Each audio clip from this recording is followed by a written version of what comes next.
a nuestro año académico. Y por mi parte, nada, presentarles en el fondo a Bárbara. Ella es arquitecta, tiene un magíster en arquitectura en la Architectural Association, socia fundadora de Base Studio, y desde allí ha sido finalista en JAP Constructo 8 y 9, e invitada a la muestra principal de la Bienal de Arquitectura en Venecia 2021. Además, es creadora y codirectora del programa Visiting School Ring of Fire de la Architectural Association.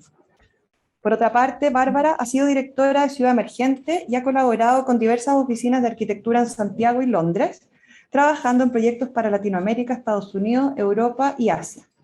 Ha sido profesora en las universidades Diego Portales, Universidad del Desarrollo, Design Live de la Adolfo Ibáñez, y actualmente es docente de nuestra escuela y también de la UNAM.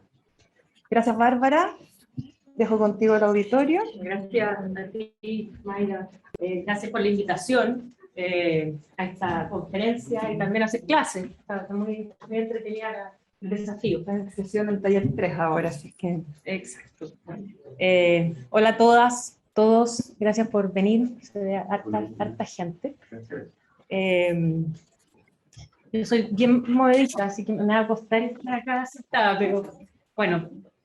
El tema del que voy a conversar hoy día es sistemas arquitectónicos MidTech, que es un concepto, una manera de ver la arquitectura que he estado desarrollando durante los últimos quizás 10 años de mi carrera.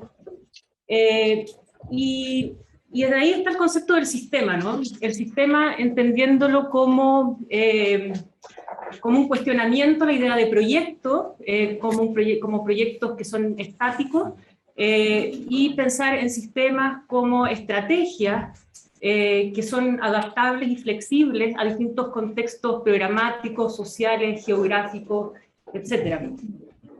Y también aparece este otro concepto que es lo que yo le llamo y le llamamos con Felipe, mi socio de base, le llamamos MidTech, y que aborda el tema de la tecnología, ¿no? Viene a cuestionar el concepto de tecnología.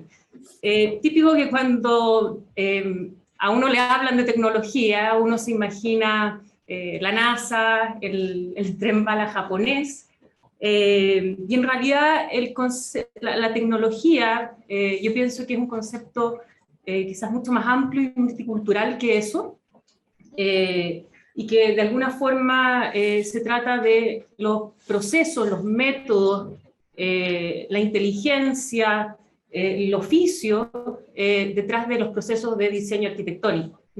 De hecho, tecnología viene de técnica y de lógica. Y eso es bastante más amplio que lo que usualmente tendemos a vincular con tecnología.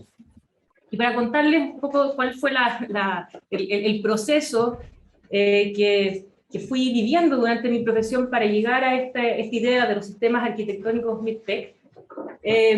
Bueno, a ver, les cuento un poco. Todo esto empezó hace ya 10 años, en mi llegada a la Architectural Association, donde fui a hacer un magíster en arquitectura, donde, claro, un contexto donde estaba el tema del diseño digital, como algo incipiente, pero con mucha fuerza, ¿no? La Yale es una de las escuelas pioneras en estos temas, y claro, se utilizaban metodologías, y ahí tuve la oportunidad de aprender metodologías de diseño iterativo entre diseño digital y prototipos físicos, ¿no? Y claro, aparecían todas estas oportunidades, estas posibilidades desde nuevas tecnologías para fabricación, máquinas CNC, impresión 3D, corte láser, etc.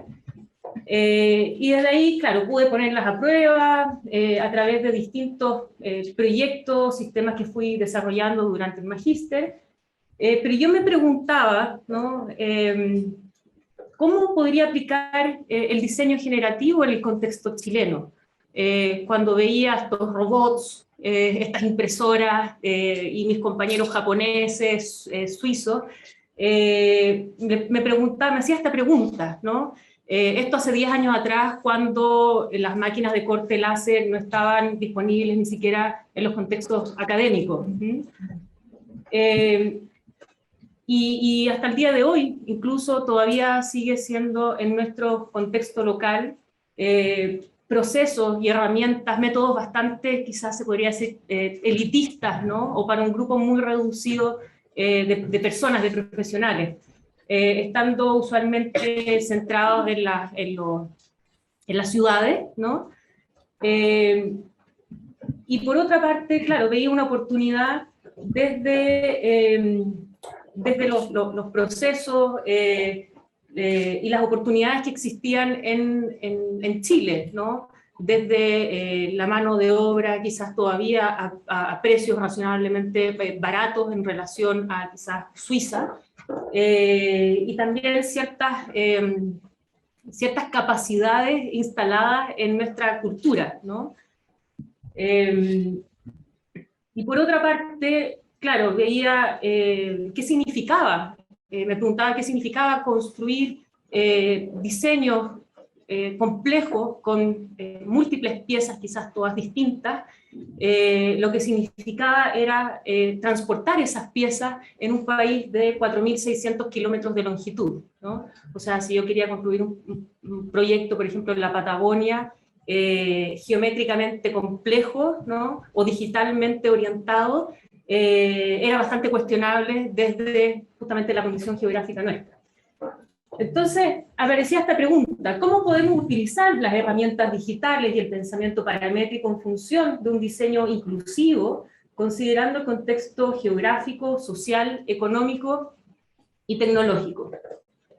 Y ahí veía que ante este escenario se abría una puerta para propuestas constructivas que involucraran considerar el contexto, ¿no? Y la optimización de los recursos locales. Y en ese sentido, por ejemplo, se abrió una tremenda oportunidad desde pensar en diseños complejos a partir de elementos lineales, ¿no? Elementos lineales, así como lo hacen en Chimbarongo, ¿no? Los canastos, ¿cierto? Son estructuras tremendamente complejas e inteligentes, pero construidas a partir de varas tremendamente sencillas. Lo mismo con los botes de Chiloé, por ejemplo. Entonces, por otra parte, veía que esta posibilidad de los elementos lineales permite utilizar también elementos quizás más nobles, ¿no? Quizás el bambú, la madera, el coligüe, elementos locales en su estado más primario, ¿no? Pensando en procesos más sustentables. Y por otra parte, veía que en nuestro contexto chileno, el pensar en construir en base a estos componentes compactos y livianos, permitía pensar en procesos constructivos donde a veces la fuerza y la coordinación humana podía de alguna manera reemplazar las grúas o los andamios. Entonces, aparece esta otra pregunta, ¿no? ¿Por qué no pensar en sistemas arquitectónicos versátiles diseñados digitalmente, aprovechando el potencial computacional, pero que puedan ser construidos desde procesos y herramientas sencillas y locales? O sea, herramientas sencillas como un serrucho y un martillo. Y desde ahí, desde esta pregunta, ¿no? Empecé a desarrollar lo que fue mi tesis de magíster, la Yale, cuestionando, ¿cierto?, o explorando el potencial de ciertos conceptos que están presentes en los canastos, justamente de Chimbarongo, de elementos entrelazados, y aplicándolos a la arquitectura. También explorar sistemas en base a elementos lineales, ¿cierto?, una serie de reglas de agregación, ¿cierto?, y para generar diferenciación, ¿cierto?, a partir de pequeñas operaciones, cómo lograr a partir de estos elementos sencillos, complejidad y la posibilidad de, cambiando ciertos parámetros muy rápidamente con la ayuda del diseño computacional, generar distintas posibilidades espaciales adaptables a distintos contextos, ¿no? Esto era pensando en el contexto de la Patagonia chilena. Y luego de mi vuelta a Chile, empecé a poner a prueba todas estas inquietudes junto a Ciudad Emergente, desarrollando sistemas arquitectónicos, está por ejemplo con sistemas de estructuras recíprocas, está basada en el puente de Da Vinci, el puente de guerra de Da Vinci, y claro, de nuevo, eran sistemas, piezas, componentes muy sencillos, de listones de madera, que permitían de alguna forma transferir este conocimiento constructivo a las comunidades, de manera que fuesen los mismos vecinos los que pudieran activar sus barrios. Y así tuvo varias iteraciones. Esto fue una población en Tocopilla, este fue por ejemplo otro experimento, un pabellón que hice para el Festival de Innovación Internacional, el Parque Bicentenario con Coligüe, los paraboloides hiperbólicos. Este fue también un ejercicio rápido en Washington, un encargo de la Oficina de Planificación Urbana de Washington, donde, claro, activamos espacios públicos en base a estas cámaras de neumáticos, que eran basura, básicamente, cámaras de neumáticos que estaban rotas, que no servían, pensando en sistemas de seguridad. Y este, por ejemplo, también fue una intervención para el Festival de Puerto de Ideas en Valparaíso, con un sistema de bolsas plásticas reutilizadas, que fue construida por los vecinos, ¿no?, del mismo barrio Puerto, a través de métodos constructivos súper sencillos y domésticos, ¿no? Entonces, básicamente, el diseño se trataba de construir, definir cuáles eran esas reglas para poder transferirlas a quienes lo iban a construir. Y esto siempre pensando todos estos experimentos, digamos, en la ciudad, siempre apuntando, pensando cuáles son las posibles variaciones, ¿no? No hay un solo proyecto o un diseño que es estático y eso es, sino que más bien se trata de una estrategia que puede ser adaptable. Y luego de todas estas experiencias, ideas, inquietudes, intereses, aparece este estudio base, que es un estudio de diseño e investigación de sistemas arquitectónicos, que fundé hace ya 5 o 6 años con Felipe Sepúlveda, con quien compartíamos muchos de estos intereses, ¿no? Y desde ahí, claro, ¿cómo vemos para contarles un poco cómo vemos la arquitectura desde base? A ver, creemos en la idea de erradicar el concepto de proyecto, ¿no? Entendiendo el proyecto como una respuesta definitiva, inmutable, que está informado por ciertos principios que son indiscutibles, ¿no? Y claro, entendiendo también el proyecto como el resultado de procesos que son generalmente, bastante más lineales, ¿no? Incluso jerárquicos. Y desde ahí, lo que creemos, ¿no?, y lo que buscamos es instaurar esta idea de sistema. Un sistema como la posibilidad de generar respuestas que sean flexibles, adaptables, más que como certeza, respuestas versátiles para adaptarse a distintos contextos.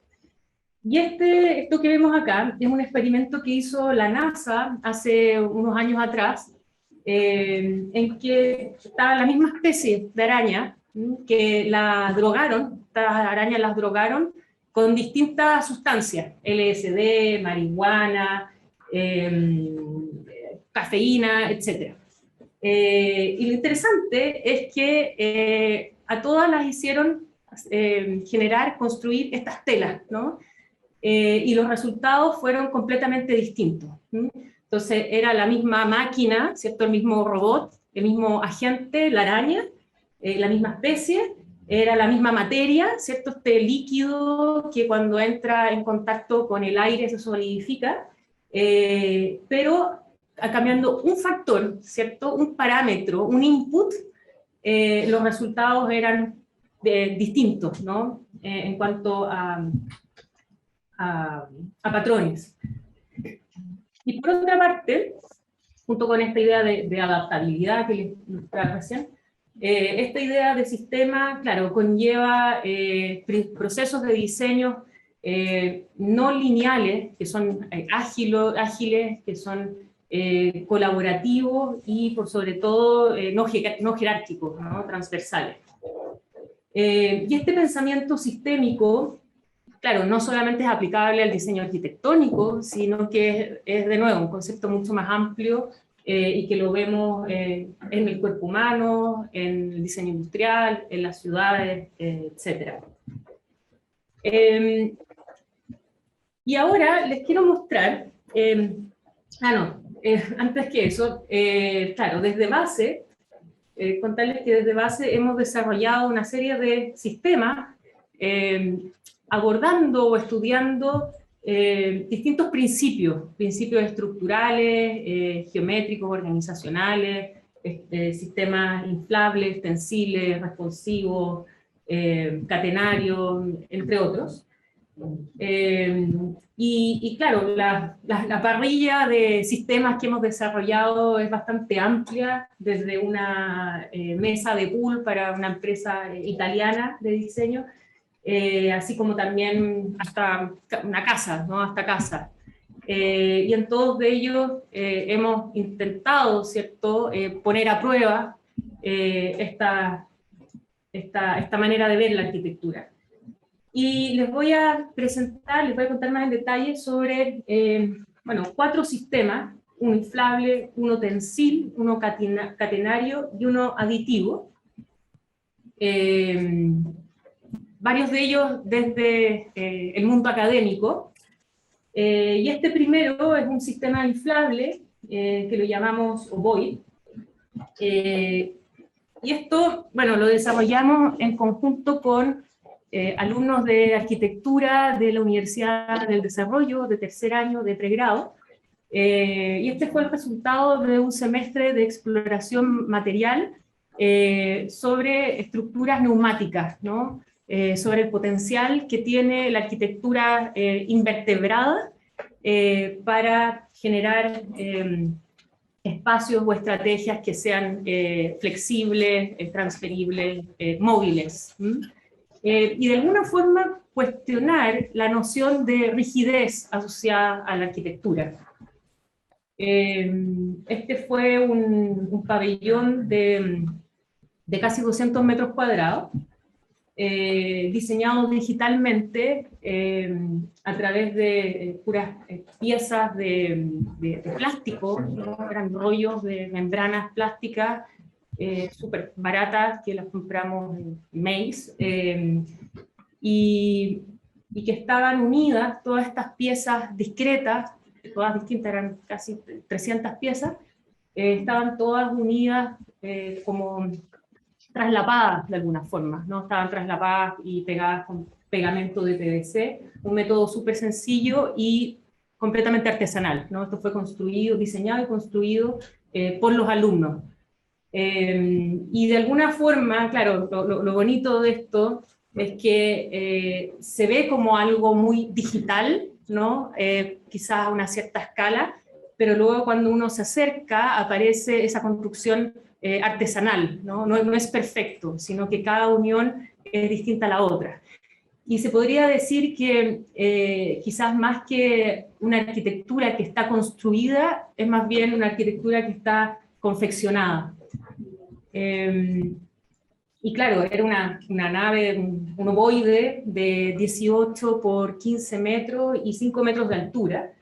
Entonces, claro, uno dice, bueno, es de plástico, bastante cuestionable el plástico, pero pensando en la huella de carbono al final, para construir 200 metros de cuadrados de 5 metros de altura, quizás es relativo, ¿no? Es bastante poca la energía involucrada por metro cuadrado. Y aquí les voy a mostrar, este es un poco un video que da cuenta del proceso de diseño y fabricación.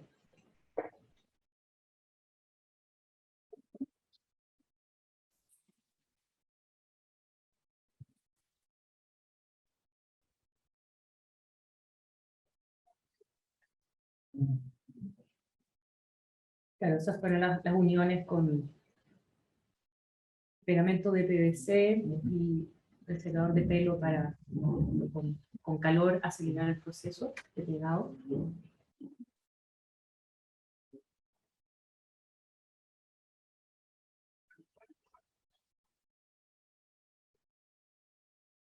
Pero y aquí inventamos un método, porque no teníamos máquinas de corte láser, y haber hecho todas estas piezas enormes, cortadas en láser, para luego volver a trazarlas, o cortar directamente en el plástico, que nos parecía que era bastante tonto, ¿no?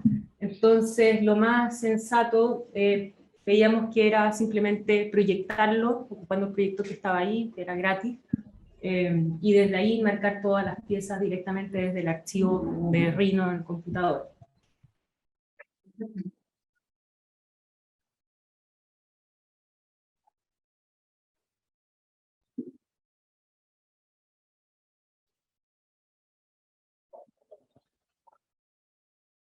Claro, y era el mismo plástico, el mismo material de este PVC, que tenía distinto gramaje en el suelo, era obviamente un espesor mayor que la membrana del envolvente.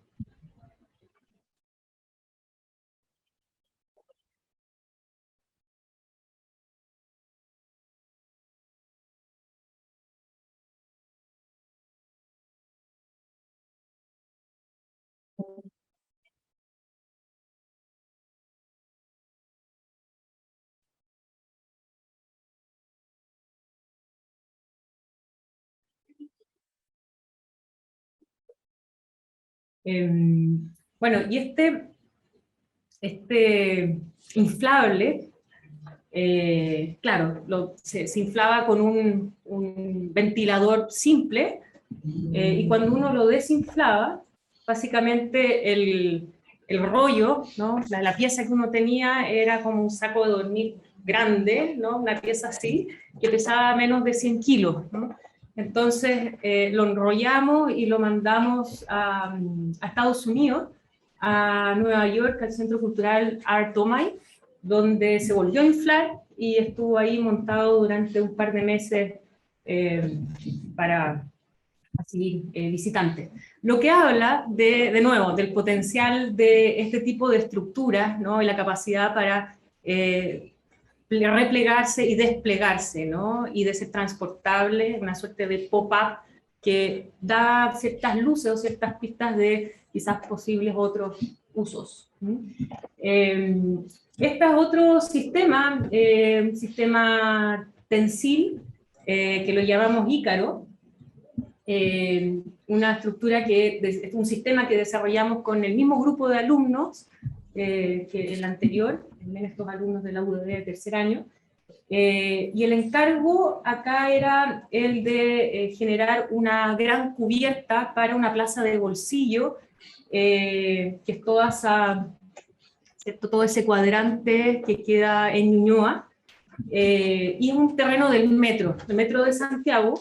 No sé si saben, pero cuando construyen las nuevas líneas de metro, dejan estos piques, ¿no? Que son unos cilindros, ahí algo se alcanza a ver ese círculo, ¿no? De este mismo terreno, son unos cilindros de 15, 20, 25 metros, en estos terrenos que quedan sin uso. Y está lleno de estos terrenos en muchas comunas de Santiago, hay uno de hecho acá al lado, en Recoleta, Ñuñoa, Santiago Centro, etc. Entonces veíamos que había una oportunidad ahí desde entender de que el sistema que desarrolláramos para esto, para ese pique, podría ser aplicable, adaptado, ¿no? Cambiando los parámetros desde el computador para ser aplicables en distintos contextos, ¿no? De piques de metros de Santiago. Y veíamos también la posibilidad, la oportunidad de poner a prueba el coligüe, ¿no? Como material constructivo, entendiendo, claro, que el coligüe es un material que es increíble en cuanto a sus propiedades estructurales, las mismas o muy similares a las del bambú. Básicamente es un bambú el coligüe, la única diferencia es que es lleno, este tipo de bambú tradicional que conocemos desde otros países es hueco, pero las propiedades son muy parecidas, ¿no? O sea, es un material tremendamente flexible, es resistente, es liviano, y más encima crece como maleza en prácticamente todo Chile, o sea, desde la región metropolitana hacia el sur, podríamos ser perfectamente productores de coligüe, que es una, claro, también abre la posibilidad de nuevas, quizás nuevas economías más sustentables y métodos constructivos sustentables locales. Además de todo, claro, la carga identitaria que significa construir con coligüe, ¿no? Los pueblos prehispánicos los utilizaban para construir sus utensilios, sus rocas, etc. Entonces, desde ahí, generamos esta estrategia en base a 14 paneles de paraboloides hiperbólicos y mallas tensadas. Estos paneles se apoyaban, ¿cierto? Iban en grupos de A2, como se ve en este esquema, y se apoyaban en 7 puntos sobre este cilindro, sobre esta boca de metro, porque hay una condición por parte de Metro, es que no podíamos taladrar, no podíamos perforar, no podíamos invadir estos piques de metro, solamente podíamos tocarlos. Entonces, aparecen ahí estos 7 puntos, y si se fijan no hay nada más que la geometría y su propio peso. Entonces, también, claro, esta forma de una suerte de donut responde a una estrategia de diseño en que todas las piezas están colaborando, ¿cierto? Y una suerte de circuito cerrado en que descansa, ¿cierto? Todas estas piezas colaboran estructuralmente y descansan sobre el pique, ¿no? Por su propio peso. Y el método constructivo, de nuevo, bastante artesanal, se podría decir, súper low-tech, en base a cuerdas y herramientas bastante comunes, sencillas y construidas por los mismos alumnos. Hay que ver algo de los detalles de varas de coligüe, claro, hay que generar diferenciación, ciertas zonas con 2 barras, otras con 4, etc. Pero de nuevo, diseñado digitalmente, fabricado artesanalmente. Este tercer sistema es uno catenario que se llama Flocking Tejas, y este surge desde la oportunidad que veíamos en la teja tradicional artesanal de arcilla chilena, ¿no? Que es un proceso tremendamente identitario, que es precioso, y que es tremendamente además sustentable, ¿no? Si se fijan ahí aparecía el caballo es el que muele la arcilla, las personas son las que manipulan, ¿cierto? Y construyen, fabrican las tejas, se secan al sol, luego se van a un horno, y ese horno está construido con ladrillo y con teja, o sea, además ella, la teja, hace su propio horno. Entonces es un círculo súper redondito, sustentable, pero se está perdiendo, ¿no? Se está perdiendo, y también veíamos que la teja de arcilla, a pesar de ser un material tremendamente sofisticado, es una estructura trapezoidal, ¿cierto? Cónica, con una textura preciosa, cada teja es distinta a la otra, hay un tremendo potencial tridimensional, siempre se ha usado de la misma manera, ¿no? Como techos planos, ¿no? La manera en que se usa ahora, por ejemplo, no es muy distinta que hace 200 años atrás. Siempre las respuestas formales son las mismas, superficies planares, ya sea 2 aguas, 1 agua, etc. Entonces nos preguntábamos, si la teja de arcilla, fuertemente presente en el imaginario constructivo chileno, se pusiera en valor desde la exploración de nuevas formas de agregación, de proliferación y asociación, ¿por qué no buscar formas quizás más complejas, ¿no? Dobles curvaturas, ponerla a prueba desde otros lugares. Y empezamos a observar las bandadas de pájaros, ¿no? Este tipo de agregación, ¿cierto? O de este comportamiento emergente, ¿no? Que surge en las bandadas de pájaros y que habla de sistemas discretos, ¿no? Son muchos agentes independientes y que se van organizando a través de ciertas reglas, ¿cierto? Para generar este comportamiento global inteligente, ¿no? Y coordinado. Pero los pájaros son bien tontos, porque los pájaros no saben muy bien qué es lo que están haciendo. Ellos simplemente siguen reglas de coordinación, de alineación, de distanciamiento y de cohesión. Esas son las 3 reglas que los pájaros tienen internalizadas, y en base a esas 3 reglas que ellos siguen, pueden generar este comportamiento inteligente global. Entonces, desde ahí empezamos a probar distintas posibilidades de agregación para las tejas, pensando en esta idea de que, ¿y si volaran, ¿no? ¿Y qué pasa si se suspendieran en el aire? Y junto con eso, cuestionar también el típico sistema de envigados rígidos, donde las tejas descansan, y por qué no pensar en sistemas ya no rígidos, sino que estructuras blandas, ¿no? Tipo catenarias, donde pudieran descansar las tejas. Y empezamos así desde prototipos muy intuitivos, prototipos físicos a escala, a probar distintas organizaciones, patrones, etcétera, y cómo acercarse a las dobles curvaturas. También hicimos prototipos 1 a 1, ¿no? Para entender cómo podía ser esa definición constructiva. Y finalmente, después de un proceso iterativo bastante largo, llegamos a esta solución, donde la teja de alguna forma se amarra y descansa en estos cordeles, ¿no? ¿Qué es lo que pasa? Que la teja tiene, claro, muchas cosas, muchos aspectos que son súper positivos, pero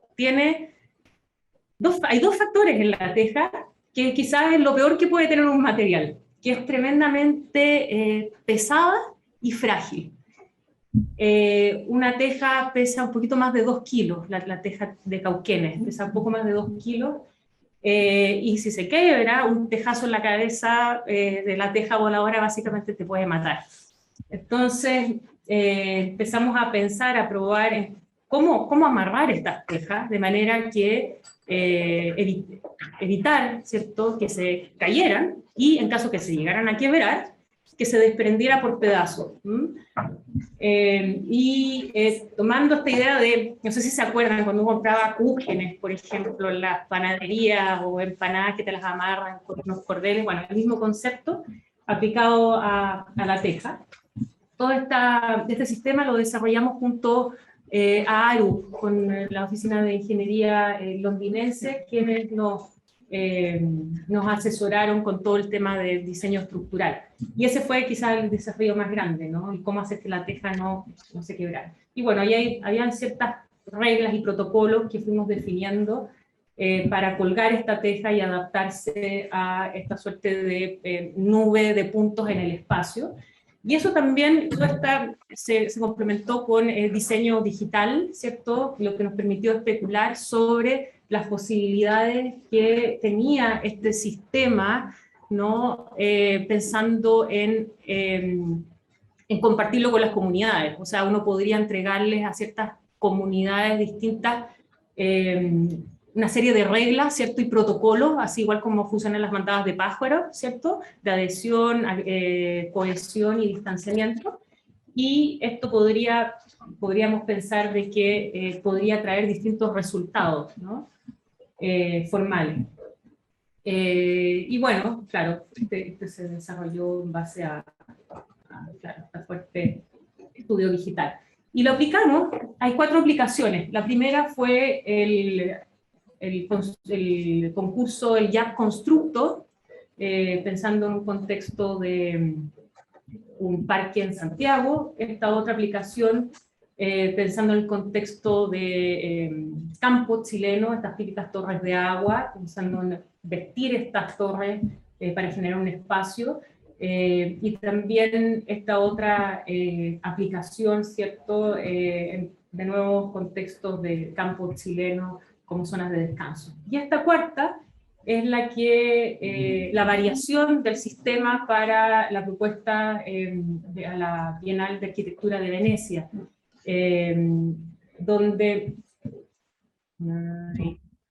nos invitaron justamente a presentar este sistema en la Bienal, y lo que propusimos fue un pabellón de 100 metros cuadrados en Giardini, uno de los parques que están ahí en Giardini. Y bueno, todo este desarrollo lo desarrollamos, lo hicimos con ARU, y el proyecto estaba listo, estaba as built, nos conseguimos todos los auspiciadores, teníamos auspiciadores de tejas, del acero, una empresa constructora en Italia, etcétera, pero vino la pandemia. De hecho, la Bienal de Venecia estaba programada para el 2020, vino la pandemia, así que se nos cayeron varios de esos auspiciadores e hicimos una versión 1:3 en un espacio interior en Arsenales, lo que, claro, una escala todavía bastante buena, porque permite presentar los principios del sistema tal y como es, ¿no? O sea, todos los detalles constructivos, el comportamiento estructural, etc. Claro, el proceso de fabricación, ¿cierto?, donde estamos ahí todos los agentes.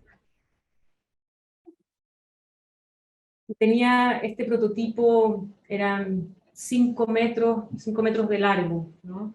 Lo que era como decía esto, una cosa entre prototipo, pero también obra, ¿no? O sea, armaba un espacio arquitectónico.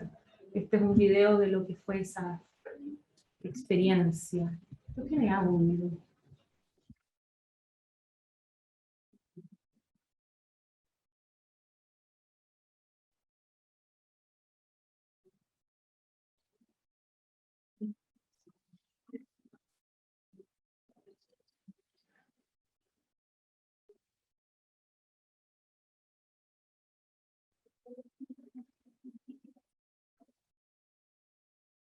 Bueno, no importa, nos imaginamos.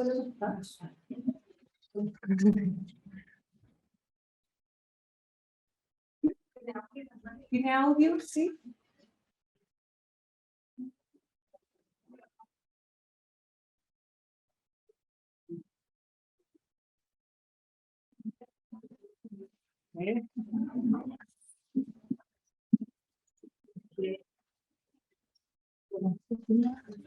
El anterior no tenía. Sí, este tiene, y otro que viene después también tiene. Sí, fácil.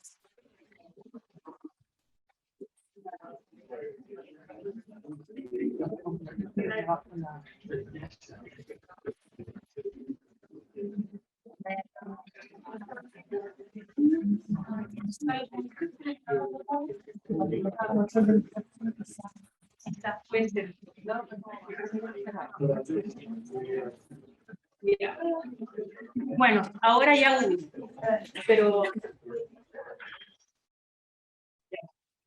bueno, sin audio.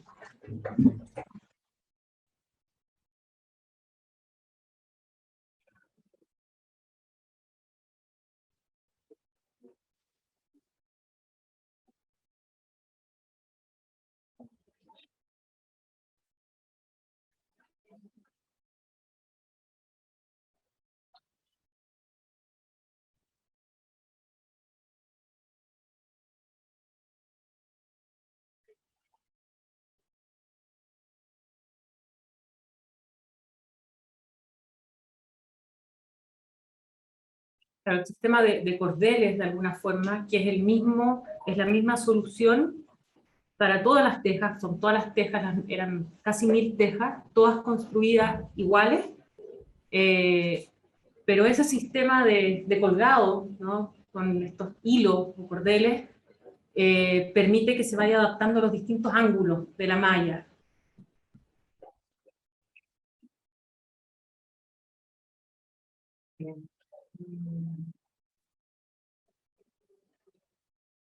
Y este cuarto sistema que les quiero presentar es uno que surge desde la exploración de este otro principio de sistemas aditivos, y se llama Shelled Air, en inglés, porque fue un proyecto de hecho, ¿no? desarrollado acá en Santiago. Esto en el marco del programa Visiting School de la Architectural Association. Con Felipe creamos hace un par de años este programa que se llama Ring of Fire, que buscamos es explorar y diseñar sistemas arquitectónicos para contextos de postcatástrofe. Contextos que como chilenos es algo que conocemos bastante bien, y entendiendo las catástrofes no solamente como los terremotos, sino que como algo mucho más amplio que eso, ¿cierto? Y que aparentemente cada vez va como en ascenso este problema. Y el anillo de fuego del Pacífico, y por eso se llama así este programa académico, contempla estos 29 países, ¿no? Entre ellos obviamente Chile, y esto, bueno, es básicamente porque el Pacífico se asienta sobre estas placas tectónicas que están en constante fricción, ¿no? y movimiento. Y el anillo de fuego del Pacífico es el responsable del 90% de los terremotos, del 80% de los tsunamis y del 70% de las erupciones volcánicas. Y es un problema, es un tema a nivel global, ¿no? O sea, cuando ocurre un terremoto en Chile, es algo que está afectando no solamente a Santiago o a Valdivia, sino que es algo que va mucho más allá de eso. Por ejemplo, esto refleja la onda de expansión del terremoto de Japón del 2011, está la de Chile del 2010, que llegó hasta las costas japonesas, ¿no? Y este es el de Valdivia, del 60, ¿no? Donde el impacto, claro, incluso no solamente fue en el Océano Pacífico. Entonces, entendiendo esta problemática, ¿cierto? Nos llamaba la atención, veíamos que había un tema interesante de abordar, un tema global y contemporáneo. Nos preguntábamos cómo desarrollar arquitectura en contextos de post-catástrofe. ¿Qué significa trabajar, operar sobre estos contextos? Contextos donde está la escasez de materiales, de recursos, muchas veces el aislamiento, y donde la rapidez, las respuestas rápidas son claves. Y la primera iteración, la primera experiencia de este workshop lo hicimos en Tokio, el 2019, donde llegaron participantes de casi todos los continentes, tuvimos 26 participantes, y desde ahí con toda esta diversidad, ¿no? de arquitectos con distintas miradas, ¿no? Lo que nos parecía tremendamente estimulante para poder generar cruces, ¿no? de conocimientos, de miradas. Desarrollamos estrategias de diseño desde exploración material, prototipos físicos y diseño digital. Y desde ahí llegamos entre todos a definir este sistema, Shelled Air, que le llamamos, donde en este caso el inflable no es el resultado final, digamos, no es la arquitectura misma que se habita, sino que es un molde, ¿no? Es un molde que permite llegar desinflado a contextos aislados, casos recursos, ¿no? rápidamente, inflarse con elementos sencillos como podría ser un secador de pelo, y luego cuando está inflado, este se va cubriendo, ¿no? con material doméstico. Podría ser papel de diario con harina, podría ser tierra. Hicimos una serie de experimentos, algunos fallidos, algunos más que nos dejaron más optimistas, pero sobre todo nos enfocamos en diseñar cómo era este molde, ¿no? Cómo era este molde que marcaba las pautas para luego transferir esto, entregárselo a las comunidades y que simplemente pusieran esta materia, ¿no? Sobre el molde. Y ocupamos herramientas de diseño digital, simulaciones digitales, para llegar a la estructura más óptima, ¿no? De manera que esas nervaduras, aparecían ciertas nervaduras donde, que reciben, ¿cierto?, más material, y por lo tanto hay ciertas vías que son son mayores. Y este diseño digital también nos permitió probar, hacer muchas iteraciones para ver cuál era la forma más óptima. De aquí un video de lo que fue esa primera iteración del sistema. Este también tiene audio. Sí, a ver si le podemos poner audio, sería...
Súper interesante, ahora un comentario.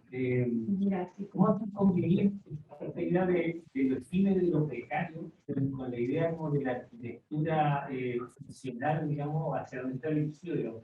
creo que hay un diálogo ahí muy interesante desde la materialidad de la construcción, desde el material usado, con el resultado. Entonces, ¿cómo lo ven ustedes? ¿Cómo lo proyectan? ¿Qué es un fin o no es un fin? Digamos, Perdón, no sé si... que hay mucho como de material que son relativamente precarios. Sí. Pero que articulan una arquitectura, digamos, o una obra, quizás, que no sé si la proyectan en la precariedad. Como lo voy, por ejemplo, que uno no sabe si esto va a durar mucho tiempo. O este último trabajo donde se está proyectando esta línea que es bastante funcional en la carácter. Ya que hay como todo un espectro, digamos, entre eso que puede ser muy efímero y eso que busca algo muy funcional. Entonces, ¿cómo lo ustedes lo trabajan? ¿Son cosas diferentes, digamos? Yo creo que está todo mezclado. Claro, nos ha pasado por el contexto en que nos hemos movido, que quizás estas exploraciones más libres las hemos desarrollado desde la academia, porque ahí está justamente el espacio, ¿no? Muchas veces para poder poner a prueba ciertas ideas, ¿no? Inquietudes.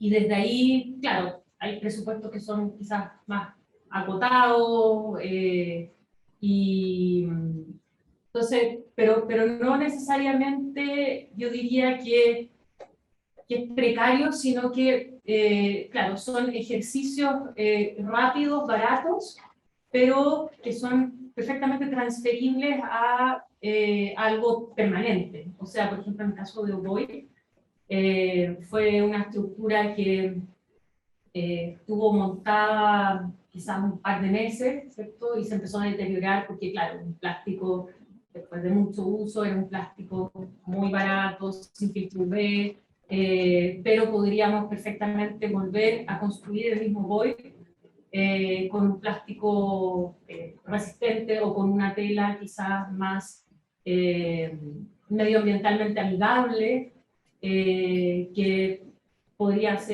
traducirse perfectamente en un sistema, en un proyecto que sea permanente, ¿no?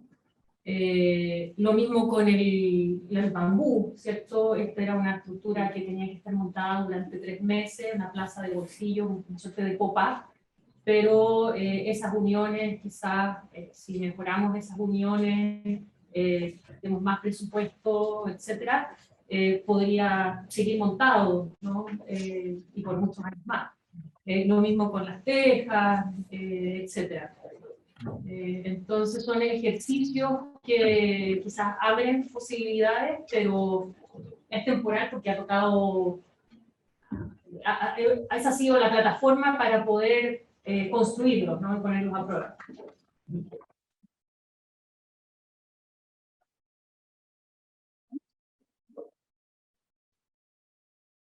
Yo, Bárbara, bueno, primero agradecer la presentación, un lujo de estar, la verdad que muchas gracias, muy motivante, sobre todo dirigida para los estudiantes empezando el semestre ya y este año.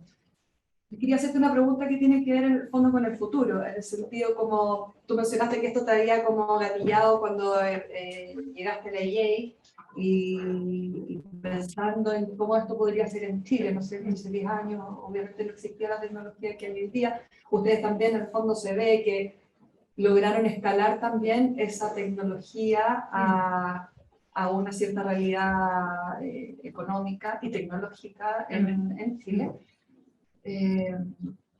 Y la pregunta en el fondo tiene que ver con cuáles son para ustedes ahora quizás los desafíos a futuro. O sea, la pregunta hace 10 años detona esto, este desarrollo, y cuál va a ser como la pregunta en el fondo o el desafío que ustedes tienen para los próximos 10 años, digamos, o más, no sé. Es difícil la pregunta. A ver, creemos en el sistema, o sea, creemos que el contexto actual, social, económico, de guerras, epidemias, movimientos de inmigración, hay una serie de fenómenos que están ocurriendo y que pareciera ser que son exponenciales. Y yo pienso que desde ahí el pensar en aproximarse a la arquitectura desde la idea del sistema pareciera ser bastante pertinente para dar respuesta a esos contextos que son dinámicos, que son desconocidos, porque puede ser que lo que ocurre hoy día, o lo que aprendimos hoy día, lo que aprendan en la universidad hoy, en 10 años más esté obsoleto y sean otras las problemáticas. Entonces, creo que yo pienso y creo en que la clave, hay ciertas pistas sobre quizás una buena respuesta podría ser desde los sistemas, pensando en esta capacidad de adaptabilidad, de flexibilidad y ese dinamismo, ¿no? Y por otra parte, en cuanto a lo tecnológico, creo que en que puede haber una buena oportunidad para afrontar esos desafíos actuales y futuros desde esta mirada de rescatar lo local, ¿no? O sea, claro, cuando vemos, por ejemplo, cómo se está construyendo Marte, creo que la construcción en Marte, a nivel de que uno pueda decir, es súper cuestionable. ¿Por qué el humano quisiera llegar a Marte? Es una discusión y una... bueno, puede ser bastante cuestionable también. Pero claro, yo me pregunto qué podemos aprender de la construcción en Marte, y creo que hay algo bien inteligente que en el fondo, claro, no podemos llevar a Marte materiales, ¿cierto? No podemos llevar una constructora a Marte, no podemos llegar y ponernos a construir en Marte porque morirían los constructores. Entonces hay que construir antes de que lleguen digamos, los astronautas, hay que tener construido. Entonces, la estrategia que se estaba ocupando para la construcción marciana parecía dar varias pistas de lo que podríamos aplicar en la construcción terrícola, pensando en que hay una materia suelta ahí, ¿cierto? Y básicamente lo que se está diseñando son robots para poder tomar esa materia, ¿cierto? Controlarla y construir con la ayuda de herramientas digitales la estructura, digamos, lo que es bastante sustentable. Entonces yo creo que hay una oportunidad ahí, por ejemplo, de la construcción con tierra, pensando que la tierra está en todas partes, el planeta se llama básicamente así, y la tierra se trabaja, bueno, con agua, se seca con el sol. Creo que por ahí hay un desafío y una oportunidad que a mí por lo menos me parece súper pertinente y desafiante, ¿no? La construcción con tierra. De hecho, estamos ahora trabajando en una casa, una vivienda unifamiliar para una amiga, pensándola en tierra, con la misma tierra del terreno.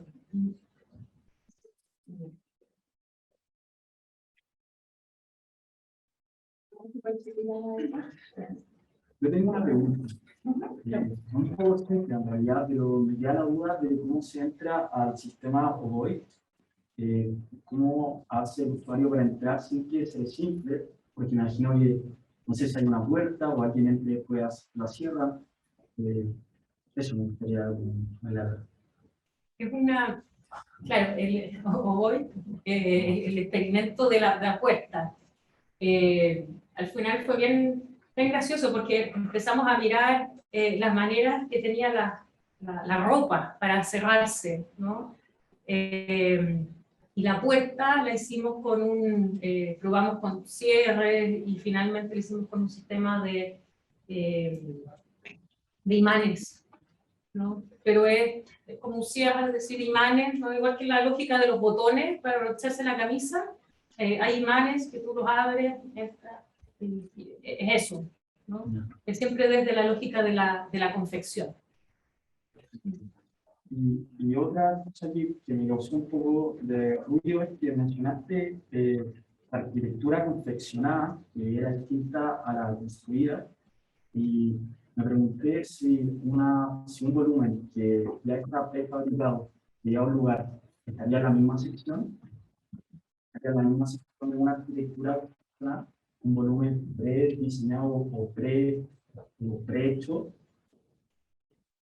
armado en alguna parte, una especie de Lego, llevar un Lego a alguna parte y armarlo en esa parte, ¿sería algo ya confeccionado? Es que el Lego, claro, opera desde, son elementos discretos, ¿cierto? El Lego son piezas discretas que se van acoplando, ¿cierto? Agrupando para construir algo mayor, es como el ladrillo, ¿cierto? O quizás los referentes que mostraba de elementos lineales. Son piezas discretas que se van organizando para construir algo más mayor. Entonces, pero a diferencia de lo confeccionado, claro, también se podría decir que son piezas discretas, desde que son varios elementos, pero son superficies que se van tejiendo o que se van pegando, ¿no? Se van traslapando, se van cosiendo y son blandas, ¿no? Entonces, desde ahí, claro, lo vemos como una arquitectura que está confeccionada porque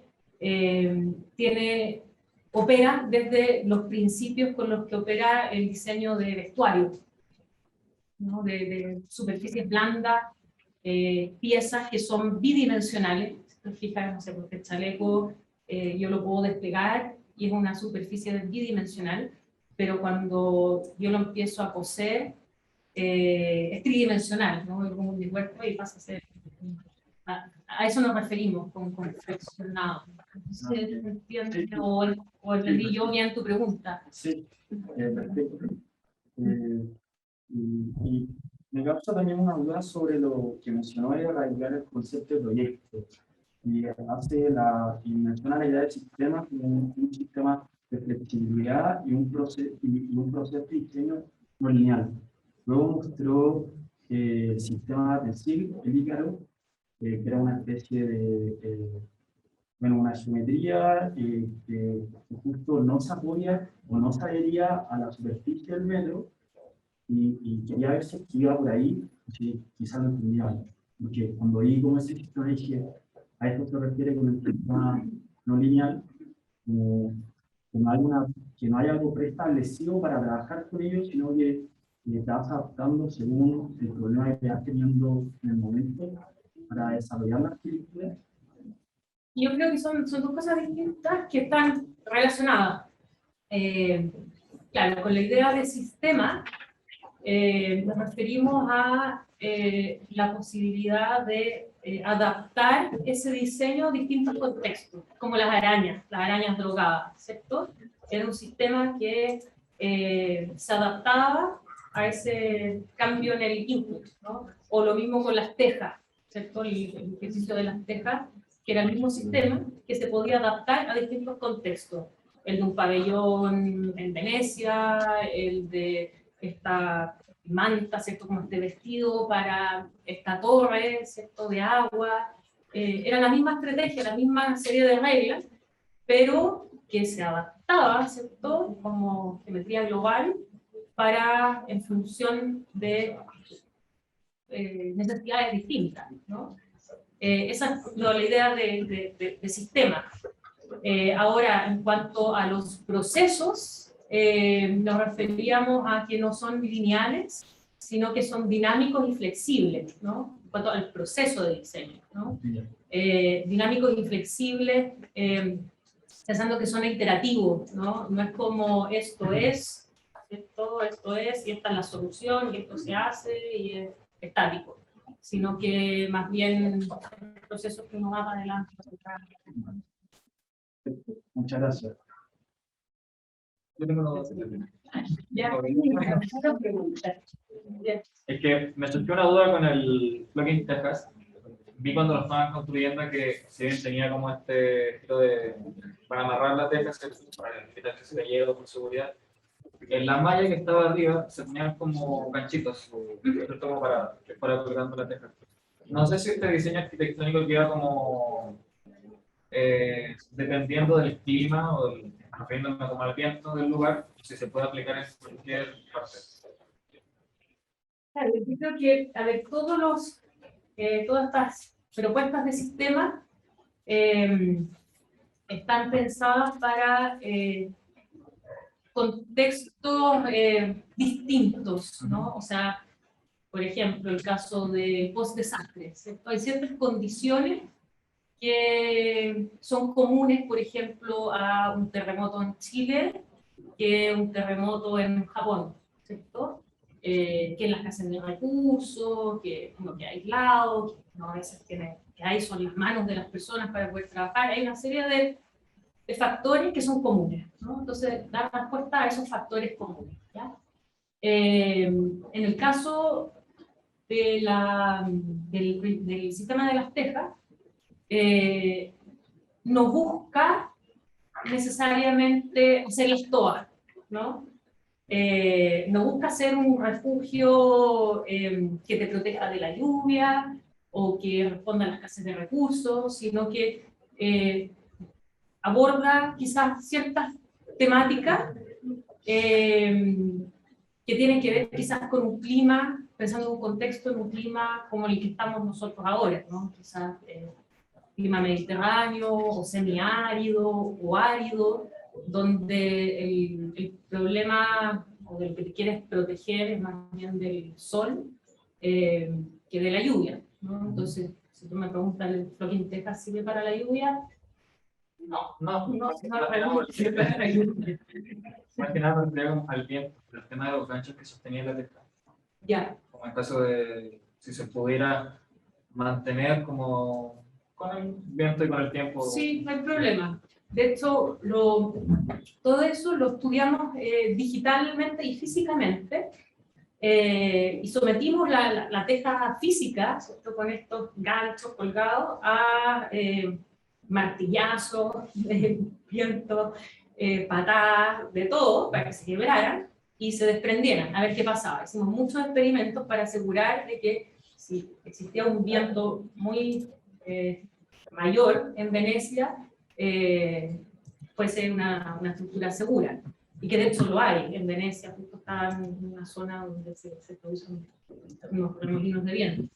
Y además ocupamos el diseño digital para testear esto, hacer simulaciones de viento, y desde ahí también el distanciamiento entre las tejas estaba medido para que chocaran lo menos posible, ¿no? O sea, evitar el choque, que se desplazaran con el viento hasta un cierto punto y no. Gracias. Hola. Primero quería felicitarte por la presentación. Ahí bastante cansado en crear un... en el último proyecto que mencionaste, esta versión nativo como que era distinto Japón, Chile, donde se creara. Eso está avanzando para llevarse a cabo de forma concreta o es algo que solamente está en estudio y eso existe algún tipo de conversación con algún tipo de organismo internacional que esté interesado porque es un proyecto súper atractivo y solucionaría un montón de catástrofes a nivel mundial. Y también es reciclable, por lo que se puede.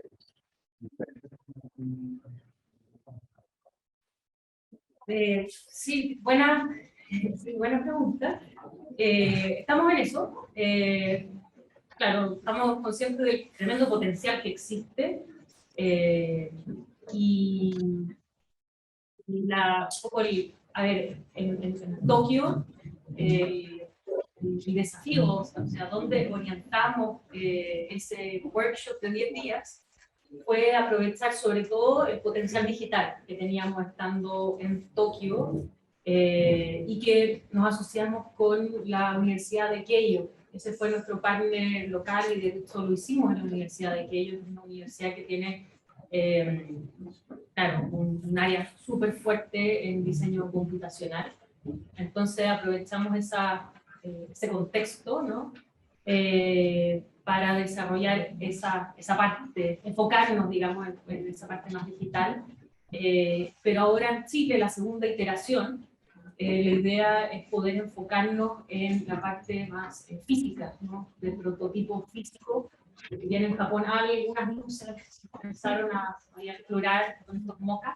La idea en Chile es ya tomar esto y ver qué pasa físicamente, quizás, claro, escanear estos prototipos ya uno a uno, escanearlos, medirlos, calcularlos estructuralmente y tratar de llegar a una pieza, decir, ya, esto está funcionando bien, está probado estructuralmente, empaquetar y empezar a vincularnos con ciertas organizaciones tipo ACNUR, no solamente locales, sino que también internacionales. Pero creemos que todavía falta un poco más en el proceso de diseño. Y claro, se ha ido postergando porque la primera versión fue el 2019, y la segunda lo teníamos para el 2020, y como, claro, esto es nómade, y la idea es que lleguen participantes de todas partes del mundo, que sea diverso, claro, la pandemia no fue muy favorable, y el año pasado también lo postergamos, por lo mismo, pero la idea es año a año, en el fondo, ir avanzando, ¿cierto?, en el desarrollo de esto, aprovechando las distintas capacidades, ¿cierto?, que ofrece cada contexto dentro del anillo de fuego, ¿no? Esa es la gracia también de que sea un workshop nómade, que va cambiando año a año en distintas localidades. Pero para allá va la cosa. Ese es el... Y lo último es súper pequeño. Con el tiempo, ¿usted cree que ha aumentado la confianza en los profesionales para desarrollar proyectos como los que usted presentó, del privado para usted? Yo creo que sí, todavía es difícil. Yo creo que los privados, al menos en Chile, están bastante poco dispuestos a pagar por investigación en diseño, a invertir en investigación en diseño. Uno ya lo tenga listo, entonces la investigación a veces tiene que ser autogestionada, o sea, de Texas, por ejemplo, fue totalmente autogestión. Los sponsors que fuimos levantando, toda autogestión. Pero claro, los privados, yo creo que más que todo los que están interesados son los manufacturers, que se llaman. Trabajamos con una empresa de esta italiana, teníamos una empresa alemana, por ejemplo, que estaban súper interesados en la investigación desde los sistemas tensiles, ¿no? Que ellos, claro, entregaron las mallas, los conectores, todas esas piezas metálicas. Entonces, de hecho, es bien divertido porque se nos hace más fácil generar ese tipo de alianzas fuera de Chile que en Chile. Pero, claro, se puede, pero es más difícil. Bien, yo creo que ya se me va a tomar con la clase que viene. Sí. Muchas gracias nuevamente, Bárbara. Gracias.